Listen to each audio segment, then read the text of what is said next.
3 nights a week, a 72-year-old retired teacher named Margaret wakes up just before 3 in the morning because her bladder has the kind of urgency that does not negotiate. She gets up, walks the dark hallway to the bathroom, finishes, returns to bed, and is almost back to sleep when the signal comes again. By 3:40, she has been twice. She has a routine. She keeps a small lamp on the hallway table, slippers by the bed, and a bottle of water on the nightstand because she read somewhere that not drinking enough can make it worse. So she takes a few sips between trips and tries again. She has been doing this for close to a year and a half. What Margaret does not know is that the reason she has been getting up is not just age, that the signal her bladder keeps sending is information about something deeper, and that the body almost always tells you which one by the pattern of trips, the color of what you are passing, and the way your legs and ankles look by dinner. If you are over 60, if you are rising once, twice, sometimes 3 times a night, the next 22 minutes may be the most useful health information you hear this month, because nighttime urination is not a disease. It is a messenger, and when you treat only the messenger, you do not fix what sent it. I want to be clear about something before we go one sentence further. I am not telling you to stop taking any medication your doctor prescribed. I am not telling you to limit fluids in a way your physician has not approved. What I am going to do is walk you through how to read what your bladder is reporting so that you and your physician can make a real decision instead of a nightly guess. A quick note before we continue. This video is for educational purposes only and does not constitute medical advice. Margaret and the other people described here are composites of clinical patterns, not individual patients.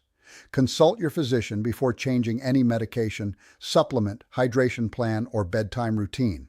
One more note. The free checklist linked in the description is a no-cost resource only. I do not sell any products here, and there are no affiliate or sponsored links. Here is exactly what I am going to walk you through. The first thing is the 4 most common hidden causes of waking to urinate after 60, and how to tell which one is yours by the time of night, the volume, and what your daytime looks like. The second thing is the specific list of common prescriptions, including several that tens of millions of older adults take that quietly push urine production up at exactly the wrong hour. The third thing is the simple 2-minute kitchen and bathroom check you can do tonight that tells you whether the problem is fluid volume, fluid timing, or something the bladder itself is doing before you ever pay for a test. The fourth thing is the 1 evening sign, swollen ankles by dinner. That means the nighttime bathroom trips are not a bladder problem at all. They are a circulation problem, and why ignoring it has consequences that go far beyond lost sleep. And the fifth thing is the evening routine, 4 steps that the published research links to fewer nighttime trips for many older adults without a single new pill. There is also the one mistake that almost every senior makes with fluid timing that makes the problem worse, and I will explain that near the end because the way it goes wrong is the way most people will get it wrong if nobody has explained it. A quick word on who I am. I make these videos to translate published clinical research into plain language for adults over 50, the kind of explanation a rushed appointment never has time for. I am not your doctor, and I have not examined you. Everything I tell you here is educational, drawn from published medicine and the patterns clinicians see again and again. It is not a diagnosis of your bladder, and it is not a substitute for your own doctor who can actually examine you. Think of this as the conversation you wish you had time for in the exam room. Let me take you back to Margaret, because Margaret is not unusual. Margaret is typical. Margaret is 72. She lives outside Tucson in the same house she has owned since the early 1990s. She is not sick by her own description. She takes a blood pressure pill in the morning, a water pill the doctor added 3 years ago when her ankles started swelling, and a cholesterol pill at night. She walks her dog most mornings, eats what she calls a normal diet, and for the last 18 months, 2 or 3 nights a week, her bladder has pulled her out of sleep in the small hours of the morning. Here is what Margaret expected. She expected that getting up at night was just something that happens when you get older, no different from reading glasses. She expected that drinking less in the evening would help, and in a narrow sense it did. The trips dropped from 3 to 2. Here is what was actually happening. That water pill, the one for her ankles, is a diuretic. The most common kind prescribed in this country is hydrochlorothiazide, and there is another family, the loop diuretics, that pull even harder. Its entire purpose is to make the body shed fluid, but it does it on a schedule. If Margaret is taking it in the morning, by the evening the effect is wearing off, and through the night the fluid her kidneys held during the day begins to come out, exactly when she is trying to sleep. Compounding that, as people age, a hormone called arginine vasopressin, which is the body's own signal to slow urine production overnight, is released less reliably. Published physiology reviews describe this pattern clearly. The nighttime peak of this hormone flattens with age, so even without any medication, the kidneys tend to leak more urine after midnight than they did at 30. Margaret is sitting on top of two forces, and the water pill tips the equilibrium she had left. By the time Margaret brought it up, almost in passing at a routine visit, her doctor moved the diuretic to a mid-morning schedule and reduced the dose slightly. Within 2 weeks, the 2 in the morning visits dropped to most nights none, and the 3-night-a-week pattern stopped. The reason I open with Margaret is not that her case is rare, it is that her case is ordinary. Published prevalence studies put nighttime urination affecting somewhere between roughly a third and a half of adults over 60, with estimates rising further as age increases. Per CDC data, tens of millions of older adults are on diuretics, and the timing of those diuretics is almost never revisited after the first year. The single decision Margaret kept making, sipping water between trips and hoping, is the same decision a great many people watching this have been making for months. So let me explain the mechanism in plain language, because once you understand it, you cannot unsee it. A healthy adult makes most of their urine during the day and very little at night. That pattern is not an accident. It is driven by a small hormone, vasopressin, that rises in the evening, tells the kidneys to hold water, and falls again in the morning so the body can get rid of what it took in. There is also a second player, atrial natriuretic peptide, made by the heart. When the heart stretches because of a little extra fluid returning to it, this hormone tells the kidneys to dump that fluid. During the day, gravity pulls fluid into the legs and the ankles. At night, when you lie flat, that pooled fluid drains back toward the heart, stretches its walls a little, and triggers the second signal to let go. Two coordinated systems, daytime storage and nighttime letting go, working in balance. After 60, 3 things shift, and they often stack. The first shift is the hormone. The nighttime peak of vasopressin softens. Per published physiology references, older adults produce a smaller nighttime surge of this hormone, and the kidneys respond by making more urine when the body is trying to sleep. The second shift is the heart and circulation. Per published physiology, fluid that pooled in the legs through the day has to redistribute when you lie down. The heart sees a wave of returning volume, releases the second signal, and the kidneys respond with urine. This is normal in small amounts. It becomes abnormal when the legs are carrying a lot of extra fluid because the heart is not pumping as efficiently as it once did, and that is when the legs and ankles become one of the most important clues in this whole story. The third shift is the bladder itself. The detrusor muscle, the balloon of muscle that empties the bladder, ages. Per published prevalence studies, overactive bladder, the condition in which the bladder contracts on its own before it is truly full, affects a meaningful share of older adults, more often women than men, but both. And it shows up most loudly at night when there is nothing else competing for your attention. Now, what actually tips the balance after 60? 4 things, and they stack.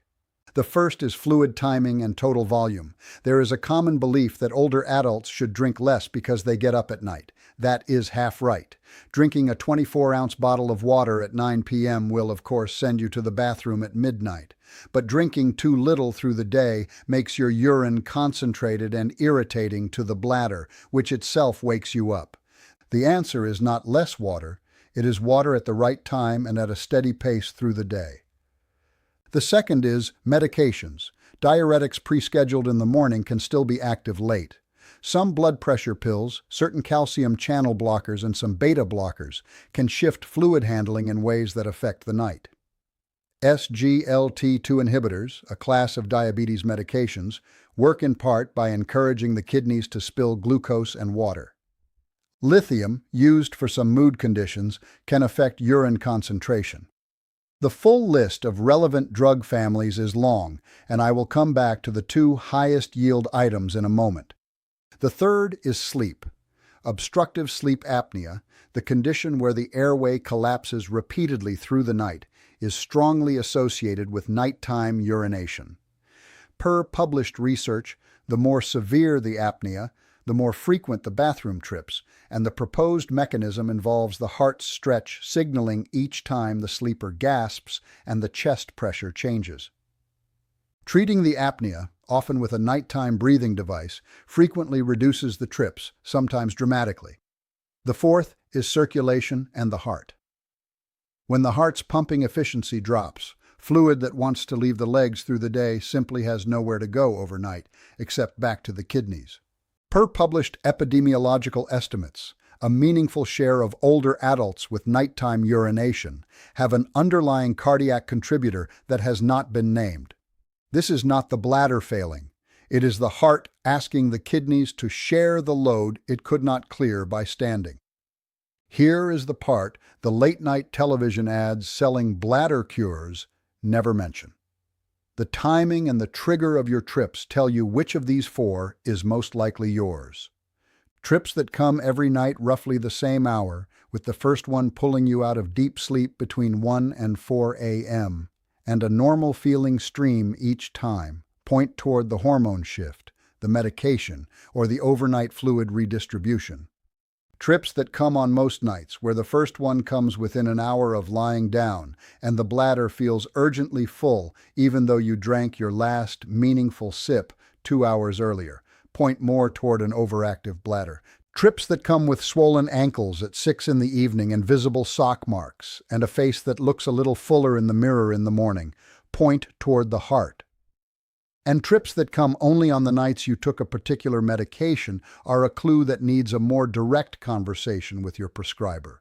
Let me give you 3 more people, because you may not see yourself in Margaret, but you may see yourself in one of these. Robert is 67, a retired electrician in Tampa. He started a new blood pressure medication 9 months ago, an alpha blocker his doctor added to help his prostate. Robert's pattern is that on the nights he takes the pill in the evening, he is up 4 times. On the nights he takes it in the morning, twice. Robert had been prescribed the evening dose originally because it helps the prostate overnight, but the dose was also acting as a mild blood pressure lowering agent and a slight diuretic through the night. The fix was not a new drug. It was moving it back to morning with his other morning medications, with blood pressure monitored. Robert is the case that shows you a brand new nighttime symptom deserves a brand new look at any brand new pill. Then there is Joyce. Joyce is 64, lives in rural Oregon, and is by every measure healthy, no diuretic, no statin, no prostate history, no blood pressure issues. Joyce drinks coffee through the day, 4 or 5 cups by her own count, and in the evening has a single glass of wine with dinner. Her trips come almost only on the nights she had her coffee in the afternoon and the wine with dinner. 2 caffeinated drinks and 1 alcoholic drink, both of which are gentle diuretics, stack on top of the age-related nighttime vasopressin softening, and her bladder simply asks her to come more often. Joyce has no disease at all. Joyce has a fluid timing pattern that is hers to control. The fix is to front-load her hydration earlier in the day, taper her caffeine by 2 p.m., and limit alcohol to 2 or fewer drinks, and never in the 3 hours before bed. Joyce proved you do not need a single prescription to get up at night. You need only a schedule, and an ordinary life can create one. And then there is Frank. Frank is 76, lives outside Atlanta, walks his neighborhood most mornings. Frank's pattern is different, and this is the one I want you to pay closest attention to. Frank's ankles are visibly swollen by dinner most evenings, and he has noticed the imprint of his socks in his skin by 7 p.m. Frank has also noticed his breathing is shorter than it used to be, especially when he lies down, so he sleeps propped on two pillows. Frank's nighttime trips are substantially more frequent than they were a year ago. Frank has been assuming something is wrong with his prostate or his age. Frank's pattern is not a bladder problem. Frank's pattern is the classic signature of fluid backing up because his heart is not handling the day's load efficiently. When Frank lies down at night, the pooled fluid in his legs returns to his heart, the heart releases the second signal, the kidneys respond, and Frank gets up. Repeatedly. The leg swelling at 6, the breathing change on lying down, the frequent overnight urination, those are not 3 problems, they are 1 report. Frank cannot fix this with a hydration schedule. Frank needs a conversation with his doctor about his heart. So here is exactly what to do, in this order, starting tonight. Step 1. Do the 2-minute kitchen and bathroom check before you spend $1 on testing. Tonight, look at the color of your urine through the day. Pale straw, like a light beer, is well hydrated. Dark yellow toward amber, especially in the morning, means you are running dry. The color is a rough but useful real-time marker. The mistake people make is to use it only in the morning after a long night of consolidating urine when it is naturally darker. Look at your urine midday. That midday color is more telling than the morning color. Then check your ankles at 6 in the evening. Press a thumb gently into the front of the shin bone, hold for a second, release. If the dent takes longer than a second or two to fill back in, and if that has changed over the last 6 months, write it on the list you are about to make. Together, these 2 checks take 90 seconds, and they point the conversation. Step 2.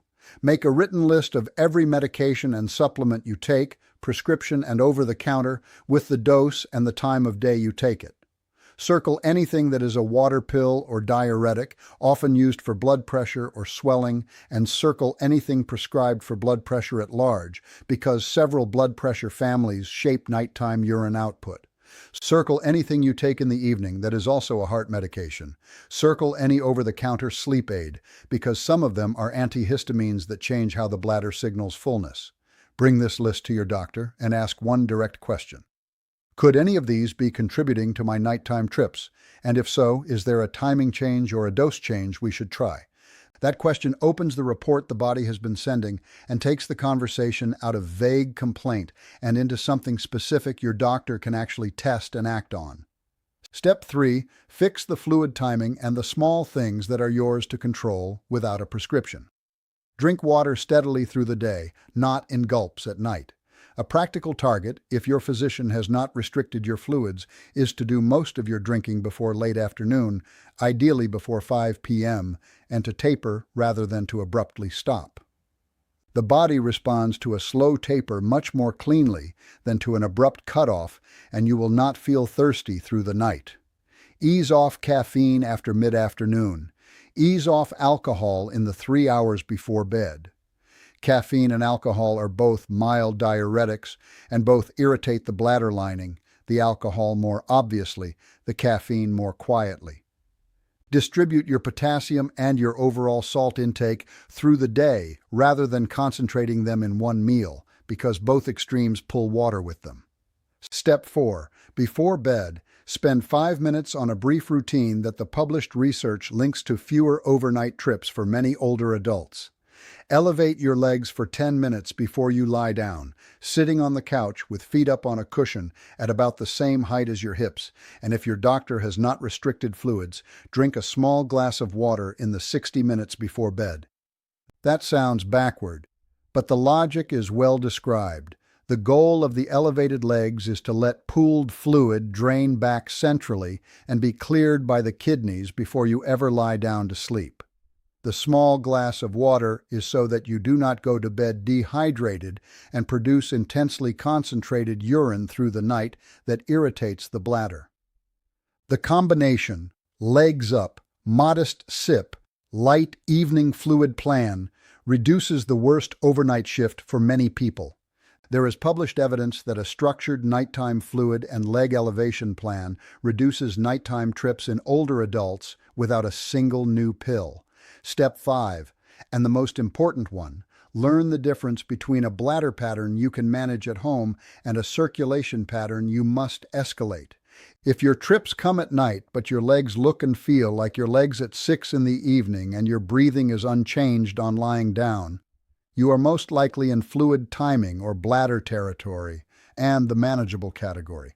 But if your ankles are visibly swollen by dinner, if your socks leave marks that take more than a few seconds to disappear, if your breathing gets worse on lying down so you have started sleeping propped on pillows, or if you have gained a few pounds in a week without changing what you eat, do not treat that with a smaller glass of water and a good night's sleep.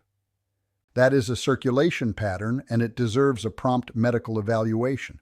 Often that evaluation includes a simple set of checks your doctor can do in the office, sometimes a blood test called BNP that hints at how hard the heart is working, sometimes a quick bedside ultrasound of the heart called an echocardiogram. The cost of investigating is an afternoon. The cost of ignoring can be a hospitalization. Now, the fluid timing mistake I promised you, because nearly everyone, when they first start trying to fix nighttime urination, makes the same move and it backfires. Here is the move most people miss, and it is not about drinking less. The common error is to suddenly cut all fluids at 5 p.m., hoping to reduce trips by sheer force of willpower. That works for one night, and then bounces back with interest. Concentrated urine irritates the bladder lining, paradoxically makes the bladder feel fuller sooner, and pulls you out of sleep for that reason alone, rather than because there is a meaningful volume. Worse, the concentration can contribute to daytime fatigue, dizziness on standing, and constipation. The right move is not deprivation, it is distribution. Front-load your drinking through the day.